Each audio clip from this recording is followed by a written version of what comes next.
Hello à tous, Sarah, diététicienne nutritionniste et coach fitness chez Kineo. Alors aujourd'hui j'avais envie de vous parler d'un sujet tendance, le barbecue. Donc voilà, le barbecue c'est un mode sympa de consommer certains types d'aliments. Maintenant ça peut se révéler vite une source d'excès, de déséquilibre alimentaire, que ce soit en quantité de calories ou en qualité des graisses qu'on va consommer. En fait, les inconvénients du barbecue, c'est principalement la quantité de calories qu'on va consommer au cours d'un repas, surtout apportée par la quantité de graisse, d'accord. On va choisir des viandes bien souvent, si on part sur du lard, on est à 70-80% de masse grasse.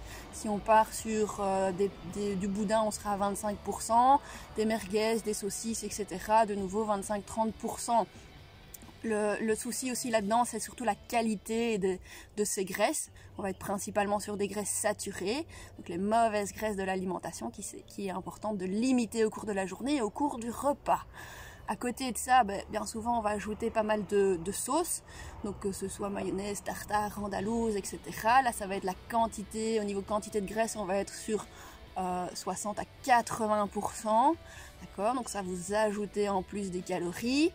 La quantité de glucides qu'on va consommer au cours du repas, bien souvent via les féculents, donc on va manger éventuellement, on va associer différents types de féculents, que ce soit du pain qu'on va associer avec une pomme de terre ou avec une salade de pâtes dans laquelle on aura rajouté de la mayonnaise. À côté de ça, il y aura peut-être un petit peu de légumes, de nouveau bien entouré de mayonnaise ou de vinaigrette ou d'une certaine quantité de matière grasse. Et puis on va arroser le tout d'une certaine quantité éventuellement d'alcool ou de boissons sucrées. Au final, vous avez un repas qui pourrait être sain et qui se transforme en bombe calorique et surtout des mauvaises qualités au niveau des graisses consommées. Il faut savoir aussi qu'au niveau du mode de cuisson, donc le fait de cuire sur charbon, ça va produire certains types de molécules cancérigènes, donc c'est le benzopyrène et les hydrocarbures aromatiques polycycliques qui en fait sont produits à haute température, et si l'aliment est cuit en contact direct aussi avec la flamme, ou si les graisses de l'aliment sont recuites. Donc voilà, ça fait pas mal de points négatifs pour le barbecue. Alors l'idée n'est pas de vous dire d'abandonner les barbecues, loin de là, ça fait toujours plaisir. Maintenant il y a des petits trucs et astuces à mettre en place pour avoir un barbecue un peu plus sympa au niveau nutritionnel. Donc on y va pour les petits trucs et astuces. Ce qui est important, donc c'est au niveau du choix des viandes que vous allez faire, d'accord. Plutôt partir sur des viandes blanches ou surtout de la volaille, donc escalope de poulet, escalope de dinde, escalope de veau. Si on part sur d'autres viandes, plutôt choisir un filet d'agneau ou du rump steak éventuellement, mais on évite tout ce qui est saucisses, merguez, brochettes de boudin et lard. Maintenant, une alternative très sympa au barbecue, c'est le poisson. On n'y pense pas toujours, ça peut être une brochette de poisson, ça peut être une brochette de fruits de mer. Ce qui peut être intéressant aussi dans le fait de cuire au barbecue, si on utilise du charbon, c'est de réaliser une marinade. Alors, très simple de réaliser ce type de marinade. 8 cuillères à soupe d'huile d'olive, vous utilisez des herbes de Provence, vous utilisez un peu de sel, un peu de poivre, vous faites mariner la pièce, que ce soit de viande ou les cubes de poisson, pendant 1 heure avant cuisson. Vous réalisez des brochettes. Donc si on part sur une brochette de saumon, des petits cubes de saumon, on laisse mariner pendant 1 heure. Je vais rajouter dans ma brochette petite tranche d'oignon, petite tranche de poivron, je cuis au barbecue, c'est super. À côté de ça, au niveau des sauces que vous ajoutez, ce qui peut être intéressant en tout cas, c'est déjà d'améliorer la qualité. Donc c'est-à-dire qu'au niveau des vinaigrettes, utilisez plutôt des huiles riches en oméga 3. Donc on va repartir alors plus sur de l'huile de colza ou de l'huile de noix. Maintenant, par rapport aux sauces, il y a très facilement moyen d'alléger une sauce, que ce soit une vinaigrette, on rajoute un petit peu d'eau dedans, ou on peut partir sur une base de fromage blanc ou de yaourt maigre. Donc vous utilisez par exemple 150 g de fromage blanc, vous ajoutez un petit peu de sel, un petit peu de poivre, une cuillère à soupe d'huile de colza, une cuillère à café d'huile d'olive, une cuillère à café de moutarde, et une cuillère à soupe de vinaigre de cidre. Vous mélangez le tout et vous avez une sauce assez sympa.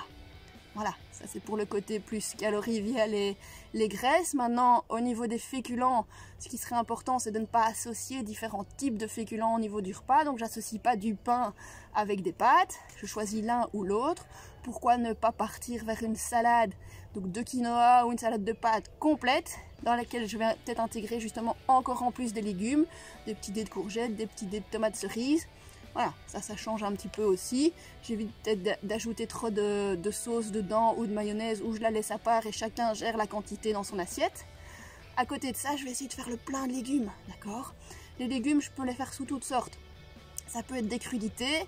Donc pour l'instant, si on part plus sur les légumes de saison, une petite salade d'épinards avec des radis dedans. Voilà, ça peut être sympa. Moi, j'ai la chance d'en avoir dans ma serre. Donc je crois que je vais m'en faire ici prochainement. À côté de ça, on peut partir sur des brochettes de légumes. Donc les champignons font toujours partie des légumes des saisons pour l'instant. On ajoute donc tranches de champignons, tranches d'oignons. Vous ajoutez des poivrons. Ça fait une brochette de légumes que vous faites mariner aussi avant. Vous la placez au barbecue, c'est sympa. On part aussi également sur par exemple un tian. Là vous utilisez plutôt le four pour le préparer. Mais donc on alterne tranches de courgettes, tranches de tomates. Vous assaisonnez de sel, de poivre, d'herbes de Provence, un petit peu d'huile, vous le placez au four. C'est sympa aussi comme alternative. À côté de ça, ben, voilà, il y a tout ce qui est boisson. Ce qui est important, bien souvent, ben, c'est déjà de bien s'hydrater avant, de bien s'hydrater après. Ce qui va être problématique dans le fait de consommer des boissons alcoolisées, éventuellement, c'est la quantité de calories qu'on va avoir.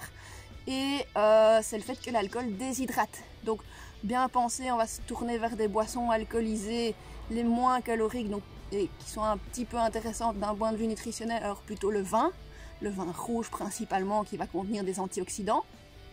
Maintenant, le petit conseil que je vous donnerais à ce niveau-là, ben, le vin ça fait partie de la pointe de la pyramide alimentaire, donc on le savoure, on le déguste, on le boit pas en une fois, on prend le temps de prendre des petites gorgées, de reconnaître un petit peu le goût, les différents arômes, etc. Avant de se resservir un deuxième verre de vin, on boit 2 verres d'eau. Ça c'est important pour permettre une bonne hydratation de l'organisme. Voilà, je pense qu'on a fait le tour de tout. N'hésitez pas à utiliser aussi plein d'herbes aromatiques et d'épices, que ce soit fraîches ou si vous ne les avez pas sous forme fraîche, sous forme lyophilisée, ça peut être sympa aussi. Allez, à bientôt!